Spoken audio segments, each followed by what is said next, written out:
Chiefs versus Texans is a chance for them to get back on the offensive path that we hoped they had been on all season. They might even get a little bit of help back. We're going to talk about the Chiefs versus those Houston Texans today on Locked On Chiefs. From the land of the free and the home of the Chiefs, this is the Locked On Chiefs podcast. Welcome back, everybody. It is Red Friday. Welcome to game weekend. We have a lot to go over in terms of what's going to happen, what's changing. The injury report is long. We will touch on that in a couple of ways today, give you our key matchups and all the predictions you need to get ready for this ball game, Chiefs versus Texans.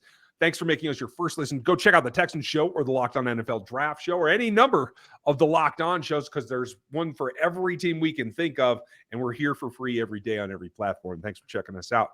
I'm Ryan Tracy, the founder of Rogue Analytics, NFL 33, and RGR Football. And yes, he is everywhere, so he could continue listing places, but we won't go there. My name is Chris Clark. Thank you all for listening. We do appreciate it. Please hit the subscribe and notification bell and leave us a comment or a review on YouTube or on iTunes. We appreciate those on Spotify as well. It is Red Friday. I love Red Friday. I know I'm wearing blue, but I am enjoying the fact that they play It's fine. Exactly. It is a Royal shirt. Thank you. I am liking the fact that they're playing the Houston Texans this week. I'm not trying to overlook that team, but it's not a divisional game. This is a team that is in the sellers right now, and this should be a game that should be something that Kansas City can win. And I know people were questioning the title of yesterday's show because I started talking about rebounding. I'm sorry. Mahomes threw 3 picks against the Broncos. It's a rebound game. Yeah. He's got to play better. It's interesting the way that we put that, and I didn't expect the reaction as well. And that really is what it is. It's a rebound from a lackluster performance. It's not like they lost, and I think that's what everybody equates with the word rebound. But Patrick didn't have his best day out. The defense started hot and then gave up a lot of points to maybe the worst offense in football. So there's something to rebound from there as well. Yes, there were a couple of highlights. The pass rush did get home last week. Jerry Sneed had a pick.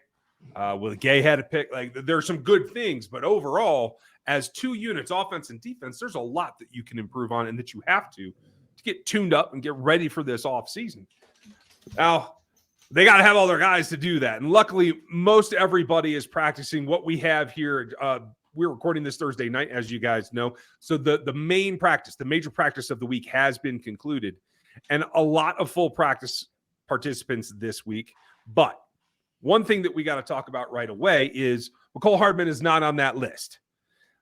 Kadarius Toney is on the list, but as a limited participant. And so that's the big question is, are they going to get these receivers back? I'm just going to say it. Sit him. Don't play Toney. If they can't have him go out and have a full week of practice, you don't play him. There, in my mind, I would love, and this is really where I'm going with this, and you and I kind of talked about this before we got on the air. I want him to play. I would like him to play 3 full games before the playoffs start because I would love for him to get more time with Mahomes and more time in the offense. I think that's extremely important. Yeah. But it's not as important as him being healthy. And if he is still limited and they think he is not 100% and he could re-aggravate that injury, you sit him. Yeah. And maybe they're going to continue to just do limited practices for him until – for a while, and maybe he'll go full on Friday and he'll end up playing. I don't know. We'll see. Mecole Hardman is going to be somebody to watch. They haven't activated him yet from IR. I'd love to get him back as well.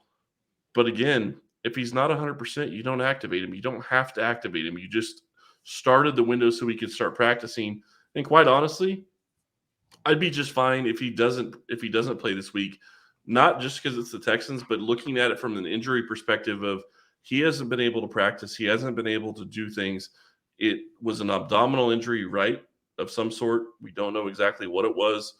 Likely not able to do some of the, running stuff that you would want to do and stay in shape. Don't push it. Yeah, I agree. And honestly, that's the reason he's not on the injury report, because he hasn't been activated yet. And so the Chiefs at any time will not give you any information they don't have to, and they don't have to report on Mecole Hardman because he's not activated yet. So right now it feels like neither of those guys are going to play this week. That is, like you said, against a team that's not only, in the sellers. They are the seller. They are the number one selection in the draft because they are the last place team. I believe that is mathematical now, and that is not going to change. So at least they have a number one pick, because a lot of the teams in the top 5 don't. True. Yeah, hey, sorry, good for you for holding on for one. Sorry, can't resist. I will say Right? this though: the one thing I will caveat the Mecole Hardman news with is the fact that in the past, Kansas City has activated somebody for the 21-day window, and they almost never actually activate them until the Saturday, or I guess if it was a Saturday game, it would be a Friday before the game. So it's possible Mecole still plays. It's possible they activate him. Quite honestly, I'm curious as to who they're going to cut to make that happen. My guess would be Jerron Christian, but that's just a guess. Yeah, that's going to be an interesting chess move right there, and I'm not sure what it's going to be either. One thing that is going to be happening, it's kind of strange, and I know you guys laughed at me if you heard the crossover show yesterday. If you didn't, make sure you go listen to it. But Nico Collins has not participated, so that's one wide receiver that isn't going to play. But I asked a question because there is a guy named Brandon Cooks in Houston who doesn't want to be in Houston and hasn't played for quite a while, but magically, Chiefs week, he has healed enough to get back out on the practice field. It's like teams should pay the Chiefs to get healthy. I mean, this is what it seems like every single freaking game. Yeah, it's a little bit nuts. And Jamar Chase hasn't played. Joe Mixon hasn't played. Well, Joe Mixon didn't play, but Jamar Chase, yeah, he's ready to go. Yeah, there's a lot to it. And I thought that it was a possibility. It looks like they're going to try to make a go. This is not confirmed. All we know is that he's practiced. Doesn't have any idea whether he's actually going to be able to go. They list it as a calf, but it's really a bruised ego that is bothering him. So we'll see what happens with that. And if he is able to go, but a little bit more so than it was before. So just keep that on the radar as we get closer to game time, and definitely check those inactives pregame. Yeah, and when we get back, we're going to start talking about the matchups that make this game very interesting at different levels for both Kansas City's offense and defense, and we will get into that after our message from our sponsors. But I want to tell you about our friends over at Tommy John. Don't make your loved ones face the dead of winter in old T-shirts, ancient underwear, and ratty sweats. Help them fight the cold with cozy Give the Gift of Tommy John. In Tommy John, you're much more comfortable, so you can do everything better. With over 18 million pairs sold, giving Tommy John has become a holiday tradition. 97% of women and men love getting a gift from Tommy John. I love wearing my Tommy John pajamas because they are nice. They keep me warm, and they do keep me cozy. Really enjoy wearing them. You should get Tommy John for everyone on your holiday list and for yourself, too. Every gift's backed by Tommy John's best pair you'll ever wear, or it's free guarantee. Hurry to Tommy John's Wrap It Up sale, and you'll get 30% off everything, plus free shipping at TommyJohn.com/lockedon. Order now so your gifts arrive before the holidays. 30% off plus free shipping at TommyJohn.com/lockedon.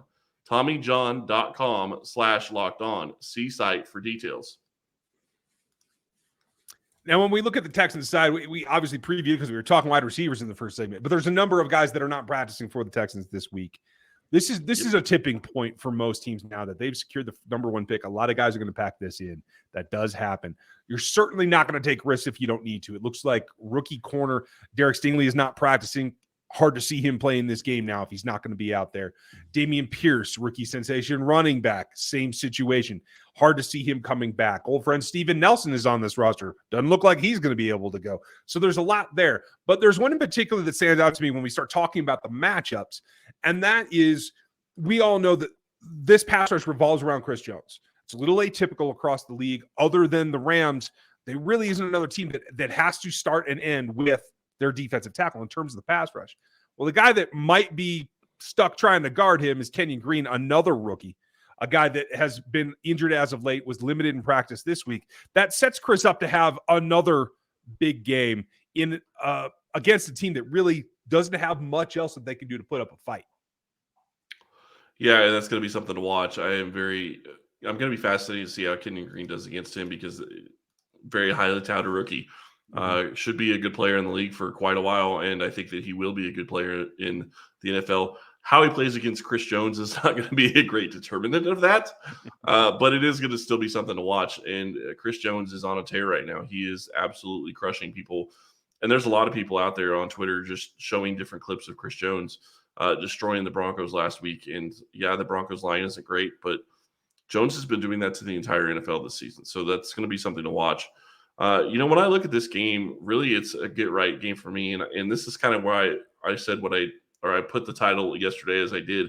This is a get right game for Patrick Mahomes for me.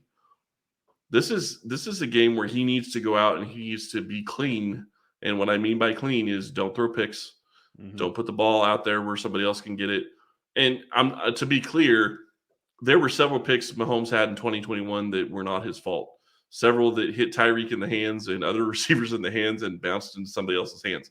That's not on the QB. That's not what I'm talking about. But he made those picks happen last week. He got fooled last week, and he needs to go out and he needs to have a clean game against the defense that he should be able to have a clean game against. They don't have any big playmakers on the defensive side of the ball. This should be a game where he gets right and he gets back on track. I got to hope so, because you're running out of time to really solidify that. Mm-hmm. We all know that this is more of a mental task than it is a physical one. He, as the leader of the offense, as well as Chris Jones, Justin Reed, Nick Bolton as leaders of the defense, have to be locked on to your opponent. You can't take guys for granted any longer. And yes, I'm going to start using that more because it's true. It's this variable focus that we see this team go through sometimes where they have this ability to play down to their opponents that just can't happen anymore because your opponents are getting tougher. Bills are still out there. Bengals are still out there. If you guys saw my power rankings this week over on NFL 33, I still have them both above the Chiefs because they beat the Chiefs. There's just no way around that. And those are the guys you have to have in your sights. It doesn't mean you look past the Texans. It means you look through them and you find a way to destroy the team that's in front of you first. That's what I have to see. Take that up another notch of your dedication and your series focus. Yeah, and I think the bigger thing for me is they lost to the Colts. They had no business losing to the Colts. And, if I would have told you at the beginning of the season they'd be going into this Texans game and they'd be 10-3, I think you'd be pretty happy about that. And quite honestly, for the most part, I am too, other than the fact that they lost to the Colts. That was a game they never should have had a chance to lose. And they came out and they played like utter garbage on both sides of the ball and on special teams. So, and say what you want about Chris Jones's penalty that I think actually cost them the game in that game. But you can't do that kind of stuff, and you can't be in that situation where you're giving the refs the ability to make that type of determination. So that's going to be something they're going to have to take care of as well. And while the rest of the teams that they play are still not very good other than maybe Seattle, and we'll talk about that in a couple of weeks, they still have a game against the Raiders at the end of the season that could really be a huge deal for that team, and they're getting all their weapons back right now. Yeah, I mean, it's a farewell tour for Josh McDaniels. Oh, wait, did I say that out loud? There's going to be motivation all the way around, yeah. But first things first, take care of these guys. What does that mean? How do you get to that point? It's a lot of being on your own side, being meticulous with the ball. And Patrick said last week that at least one of those was trying to be a throwaway that was just not well done. And kudos to Pat Surtain. He is as good as we thought coming out. Like, that was a heck of a play, and I think that shows you what he's capable of, let alone all the physicality of playing an outside corner that he does year-round as well. But that's the little details. It's all the little things. It's the taking the right step in the offensive line, making sure that you're fighting through a release as a wide receiver. Like, it's all the little details that this team has to get back and get focused on for this game. And honestly, I'm glad you bring up the offensive line. If I'm Kansas City, I'm not saying I'm going to do it for an entire quarter or a half or anything like that. But if I'm Kansas City, I'm getting Lucas Niang out there and I'm getting him some snaps. I don't care if it's for a series or two. You got to get him ready. And the only way to get him ready is to get him game action. And Wiley hasn't been great. He's struggled all year long. Even if Niang struggles, it's going to be just about as good as probably what Wiley has been doing. So you're not going to have a huge downgrade there, I don't think. And he gives you the ability to do other things that you can't do right now with Wiley. So I think that's something to look at. The other thing I will say, in one of the matchups I'm curious about, is seeing what they do with Sky Moore in this game. And I say Sky Moore not because I think he's going to be a huge focal point, but because I think Kansas City needs to try to make him a bigger focal point than they have. You start looking at what they've been doing on offense, and you're going to start losing snaps for Sky Moore that are going to be available when you get guys like Mecole Hardman back, when you get guys like Kadarius Toney back. Sky Moore needs to get more playing time. He needs to get more snaps. He needs to get more targets. He needs to get more involved in the offense, because the reality is what did MVS do last week? He's not producing. It's fair. He's had a couple of good catches. He's had a couple of deep catches. Okay, great. He had one good catch last week. He had one drop. Now the drop probably more on Mahomes than it was on him, because Mahomes kind of put some pepper on that ball. But MVS has struggled with drops this season, and to me, you got to get Sky Moore involved, because I think he can be a key piece in this offense. And I'm not saying he's going to go out for 100 yards in the playoffs and score 2 TDs in a game, but he can be a key piece to get third down conversions with just the way he runs routes. And we're approaching that area where they're no longer rookies. You know what I mean? They're getting close to having a season under the belt. And yes, there is Mecole Hardman. Yes, there is Kadarius Toney, but they're not back yet. And yes, they would do a lot of the same things. But in the meantime, have another weapon at your back and call, start building them up. I agree with that. And honestly, if you guys want to see more of it, we just did a breakdown on his film and his stats on RJR Football Thursday night. So you guys can go over there and check that out. But how does this game go down? Who's going to be the keys in it? And what do we think is going to happen? We're going to get into that after we get to this, which is something special from our friends over at Total Wine and More. It is the holiday season, and you can find what you love at Total Wine and More. With so many great bottles to choose from, it's easy to find a new favorite Cabernet or Chardonnay if you like that, or find the perfect gifts for somebody on your list with some help from a friendly guide. If you're shopping for me, it's a Nejo tequila, please. I would like that. And all the confidence of you knowing that you can find something special at the lowest price. Love what you find and find what you love only at Total Wine and More. Curbside pickup and delivery are available in most locations, most areas. Visit TotalWine.com and learn more. Drink responsibly, please. It is the season. Let's all take care of each other. Must be 21. Do that diligently with Total Wine and More. Speaking of nicely aged liquids, hopefully none will fall from the sky, obviously. I like the fact that this is going to be a game that I think you're not going to have weather conditions. You're not going to have a ton of distractions. This is business-like. This should be focused. I look for this, like you mentioned in the last segment about Lucas Niang, I look for this to be a team that dominates the first half. I want to see as much gas as possible until that first half goes off. And then we can start talking about who needs extra reps, who needs time, who needs things that they can work on. But we can't sacrifice the beginning. Fourth quarter's been bad for this team this season. First quarter's been iffy. So let's put it all together for 30 minutes and get out to a comfortable lead that you can then maybe take some of these things that you need to get exposure and reps to. You can try to accomplish that. You know, I'm glad you bring up focus, because I actually want to talk about something that we didn't get a chance to talk about on the crossover yesterday. And whether Travis Kelce and his brother's podcast, it's phenomenal.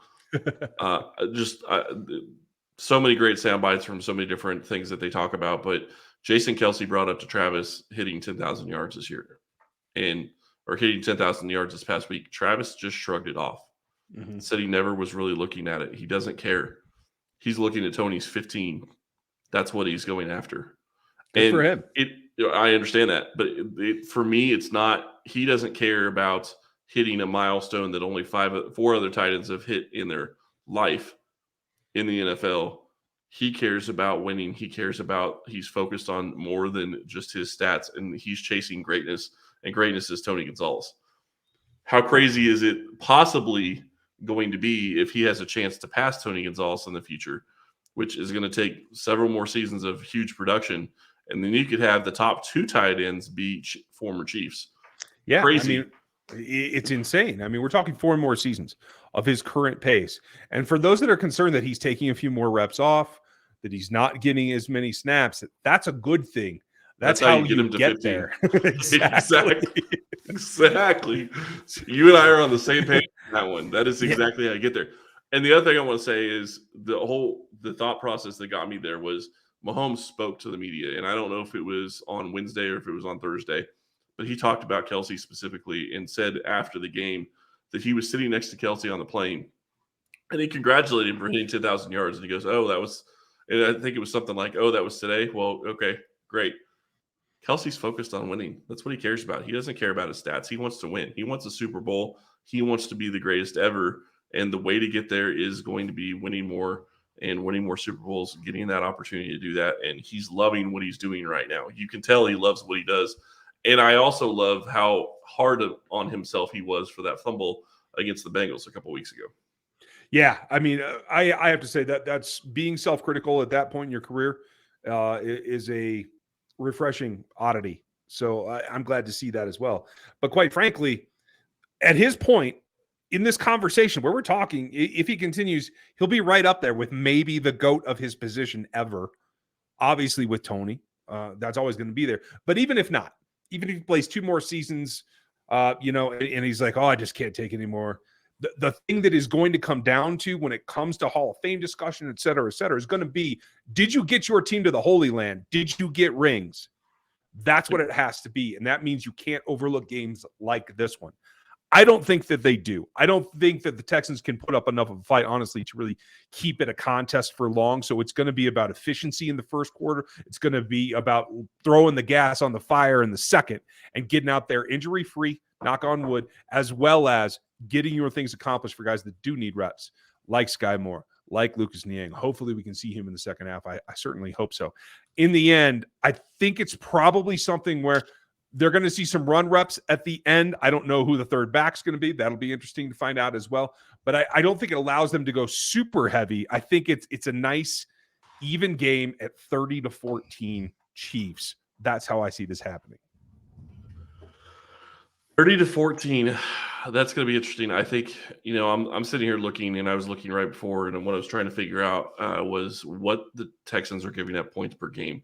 Kansas City's averaging close to 30 points a game on offense. That's where they are right now. The Texans are allowing 24. I'm taking the over on the Texans allowing 24. I think Kansas City goes over that. I think they probably go over 30.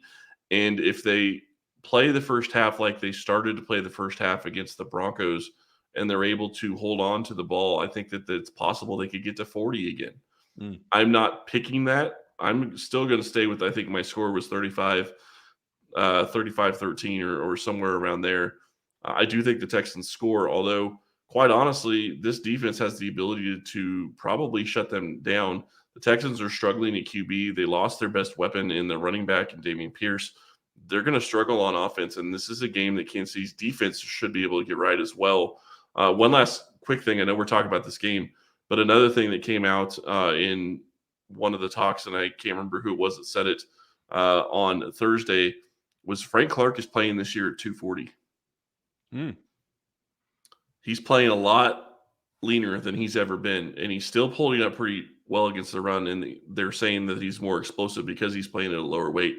He is dealing with the abdominal issue that he's been having. He's trying to get that under control. But playing at 240 is a lot different in Spags' system because Spags is looking for DEs that are at least 28 pounds heavier than that. Yeah. I mean, Frank's the king of leverage. He uses it very, very well. That might be his best attribute. So it doesn't surprise me that he can play that light and still be effective against the run, but he does look significantly quicker. This is a reason. This is a reason, Spags, why power ends don't have to be in this defense. You just got to get somebody who's good against the run and happens to be a little bit smaller. Maybe Nolan Smith. I don't know. I'm just saying it out loud. We'll talk about that later when it's draft season. Anyway, hope you guys are ready for this Texans game. We are. We're going to be live post-game as we always are. So please join us for that. Always a good time unless they, happen to step on something they shouldn't. And then we'll discuss the landmines. But it's going to be great. I hope that you can join us then. Thanks for subbing here on YouTube as well as all the audio platforms. We know you guys have been with us for years on the audio side. We do not forget you. Just trying to bring in the new folks as well. So thanks for your time. Thanks for listening. Get ready for this ball game. We'll talk to you live post-game. See you then.